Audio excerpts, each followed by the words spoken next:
is there a rising dissatisfaction and anger among younger people in Malaysia? And is there the possibility that sometime in the future we could see the sort of revolts, uh, like we have seen in many other countries in Asia, spectacularly and recently in India? In Malaysia, the largely speaking, the spirit of protest in Malaysia is generally more subdued, but there is rising dissatisfaction. There is a lot of frustration. Um, the thing is, in our country, we've been so polarized, especially by race and religion, that this becomes a breeding ground for right-wing thought, the fascist thoughts, and this being usurped essentially. And one such example is for the xenophobia against the Rohingya community, for example. So, distracting the masses from the core problems in the country and the actual enemy, who is the capital owner, right? Um, do I wish that we can see protests such as this? And we have seen large protests, like Bersih, for example. I do, but I can also foresee that we see rising right-wing forces in the UK. We see rising right-wing forces even in Australia. Yeah. Rising right-wing forces, and these are also fueled by dissatisfaction. It's just Mm. dissatisfaction that is targeted towards the wrong thing in order to sustain an exploitative economy. What we at PSM and our ally at MUDA as well are trying to do is trying to get in front of that and try to educate the masses a little bit better, so that they do see that we have much more in common with each other than we do with the political elites and the billionaires. What is unfortunate is we both are quite small comparatively to the big right-wing forces, and all of the big right-wing forces either are silent because it benefits them, or they are adamant in utilizing this perverse um, uh, perspective on people's livelihoods, targeting people by race, religion, by where they're born, the color of their skin, etc., because that will keep them in power essentially. So. Does your party's experiences confirm that there's a worsening unemployment in Malaysia? Yes, it's actually creeping unemployment and underemployment, really. So we're looking at both the economic conditions due to the US-Israel war on Iran, the spiking oil prices, but also the adoption of AI and the expansion under the Pakatan Harapan Madani government, essentially. So we're seeing a lot of workers being, well, one, we see a lot of graduates not being taken up into the workforce. Even a lot of our young comrades within the party are finding it more and more difficult to get the work that is justified for the amount of labor that they are expending, essentially. So we're seeing a lot more people going into the gig economy, and even that is reducing its profitability. So we've got Grab, Foodpanda, etc. So all of them are paying their workers even lesser. So we're really looking at a shrinking, more constricted space for workers. And this has caused a lot of added problems. Recently, we've had a huge uptick of xenophobia against the Rohingya community. And a lot of that has been fueled by this economic imbalance within workers, economic pressure that is put upon them. And although there are some horrific things being said about the Rohingya community and generally refugees at large, the crux of the matter that no one dares to touch, except of course for PSM and the likes similar to us, is the fact that common people are being pushed into the margins to such a degree that they are feeling the pressure, and right-wing forces are taking advantage of that pressure to point the anger against vulnerable communities to preserve the capitalist system that we're in. We're seeing that becoming more and more of an issue in Malaysia. Why the Rohingya community in particular, I mean, Malaysia's got quite a large migrant workforce. Why is Rohingya been targeted? Previously, it was Indonesian workers. Previously, to that, it was some other foreign workers, or it usually is kind of like whenever elections are coming up, this becomes an issue. And the flavor of this month is the Rohingya community. They're a refugee community. They're very vulnerable. They have no right to work in Malaysia. And when you're in a desperate situation like that, of course, you try to find work, try to earn a living, so that your family here is being protected, basically. And a lot of the times, that is seen as being unfair and against the rules, essentially by locals here, which doesn't really cut into the core issue of displaced community being in a country that they don't recognize. They don't have any housing here. They are completely reliant on donations from NGOs that themselves are quite tight, essentially, when it comes to finances. So, without looking at all of the other causes, when you're just looking at an issue blindly with all of the pressures that you're economically in, without having the understanding of the underlying causes, you try to find someone to blame, and right now it is the Rohingya community, unfortunately. Are there particular parties who are pushing this sort of scapegoating campaign? I mean, all of the right-wing parties. We have a lot of popular leaders within UMNO who are the nationalist Malay party, who are taking up the cause. We have voices from PAS as well, the Islamic party are taking it up as well. Our prime minister, who's from a supposed reformist party, the supposed reformist prime minister himself has been kind of issuing vague, I wouldn't say threats, but more playing up to the crowd of the right wing, essentially, by stating, this community needs to follow the rules that are here. But the rules, if the rule is you can't eat and you can't make money and your family has to suffer, then morally speaking, it is only natural that someone would break it, and that kind of understanding does not go far. So all of the right wingers are basically taking up that cause. It is up to PSM, MUDA to an extent, who's our ally, to educate the masses on the larger picture and bringing them away from this kind of really toxic, caustic, xenophobic moment that we're having. Now, government statistics show that while the Malaysian economy has been growing between 4 and 5% a year in recent times, I understand that real wages in the private sector in particular have been stagnant. Why is this the case? And why aren't trade unions able to make sure that workers share in the benefit of economic growth? It's a great question, actually. So it is true that our economy is growing, but who gets that share of wealth is largely becoming a question that is largely unanswered by our mainstream economists, essentially. So we're looking at real wages either be growing much slower than before, or at some points even declining, and that is part and parcel of Malaysia being in an imperialist economy. We are exporting a lot of our labor, and we are put into a position where we are competing against other third world nations to minimize our costs to the MNCs that are largely in our economy. And it is only natural that they would minimize the amount of cost that is going here, and the government that is going to workers. I mean, and the government also is pushed to a brink whereby if you have so much competition out there in this capitalist world, whereby a company can simply state that they will move to another nation, and if it's in ASEAN, we are in a free trade agreement as well.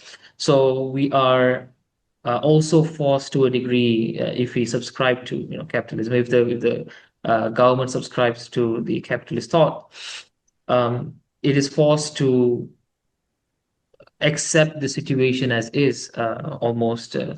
In large part, this is why we were pushing for, and this is why we have a minimum wage act. So the minimum wage act is supposed to push up the floor so that everyone's wages goes up with it, essentially. And we've seen that happen. We've seen that happen since 2012 when it came into fruition. However, even that law, where every 2 years the minimum wages, is supposed to be revised, that is being um, threatened as well, and governments always delay it. It's always 2.5 years, 3 years after that, and the iota of increase also does not follow the government's own calculation. It usually follows the employers federation, essentially. So we're in this captive economy.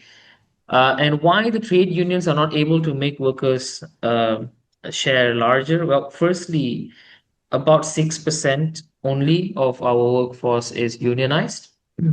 And a lot of those unions are careerist in nature. So they do not really hold the interest of the worker in their heart. They are more of a vehicle to curry favors, either from the capitalist class or the political elites. In fact, the largest trade union congress, the MTUC, Malaysian Trade Unions Congress, was deregistered earlier this year, and nobody better than I. So that really shows the defanging of our unions. Of course, there are some small militant unions. One union that we work with is the Hospital Workers Union, that fights, and it's quite actively on the ground to make sure that people get their collective bargaining right, and picketing and all that. But those unions, unfortunately, are few and far between, essentially. Why was the MTUC deregistered? Was it because of something it did or from lack of activity? It's more of a leadership struggle, I would say, and a lack of clarity on the continuity of leadership. That discrepancy caused the Registrar of Societies to deem it deregistered. A similar thing happened to UMNO, the Nationalist Party, in the 80s, essentially, when there was a constitutional crisis. But again, like nobody noticed, nobody cared really, and it's tragic. We are a country that had the federation of trade unions back in the 60s, 70s, that were really strong, really gung ho, pushing the capitalist class to the edge. But those have been slowly defanged, slowly made into either careerists or destroyed, really. So we have a largely ununionized working class, and we're trying to build some of those class consciousness in that sort of environment. Inequality must be getting worse in Malaysia. Can you give me some idea of how is the bottom 20%, for instance, faring compared with, say, the top 10%? I believe actually we don't have to go far. We just go to the most glaring example during COVID, when we were all struggling, or we think we were all struggling, right, together, when there was massive underemployment, when there was a pandemic, essentially, people were dying even. The top few percent billionaires in Malaysia were making hand over fist. They were making a lot of money. Billions of ringgit was being made.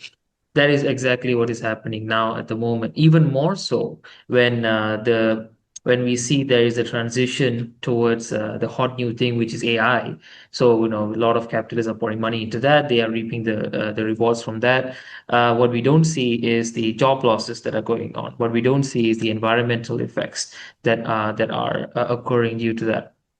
So people who lose out, I mean, even in the beginning of our conversation, we said, about 40,000 workers have been retrenched in the first 5 months. That's what's happening. That's what's happening to the bottom 20%, whereas the top 10%, they are largely making money from investments. They're largely making money from their own capital.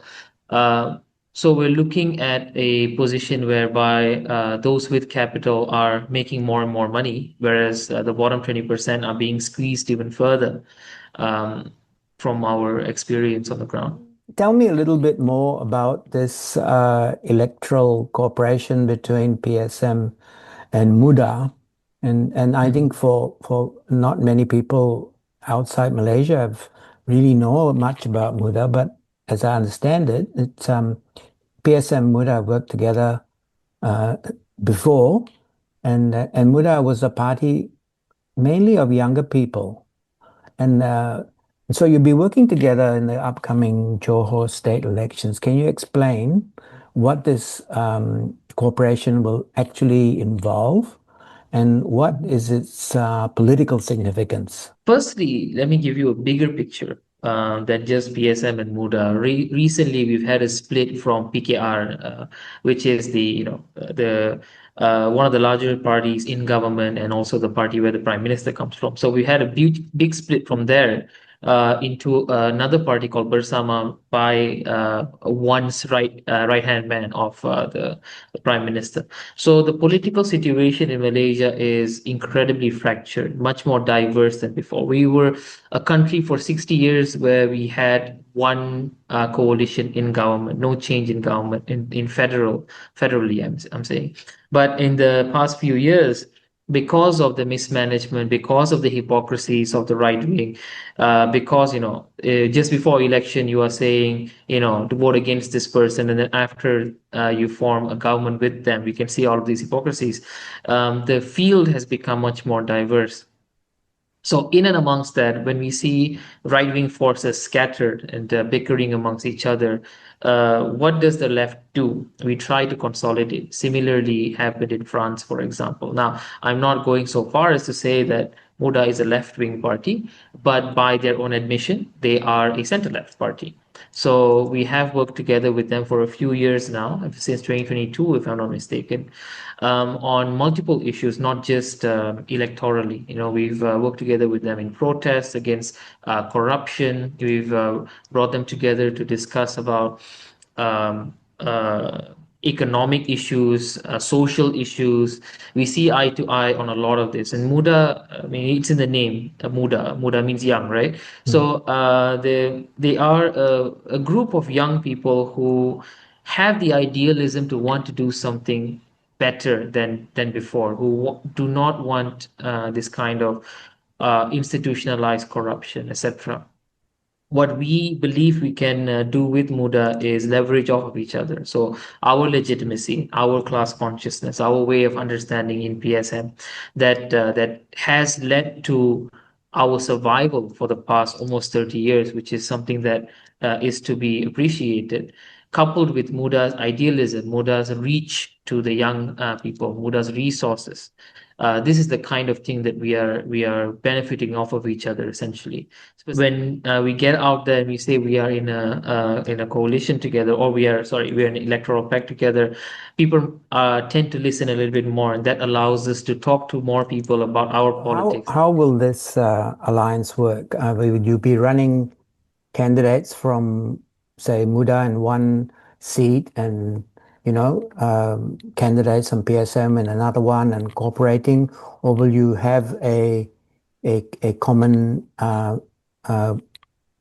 identity in the ballot paper? What does the law allow you to do, and how are you going to be? What does the law allow us to do is a very good question. The law, if you wanted to form a coalition, we have to get that registered, and that would take some time. Like forming a new party. Yeah, pretty much. And all coalitions are like that. Pakatan Harapan was like that, and so on and so forth. That's why in 2018 they ran under PKR's logo. The Pakatan Harapan logo was not registered yet.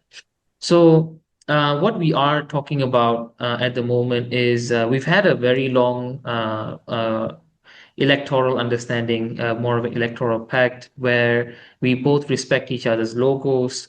We stand independently with our resources, and where we can come and support each other, we do. So, for example, in Kajang last time that we ran, MUDA came to give speeches, and they gave some volunteers for us as well, and we see that continuing minimally, essentially. As for more, we are trying to see what we can do when it comes to this election. It's called very quickly, so we're organizing ourselves as best as we can.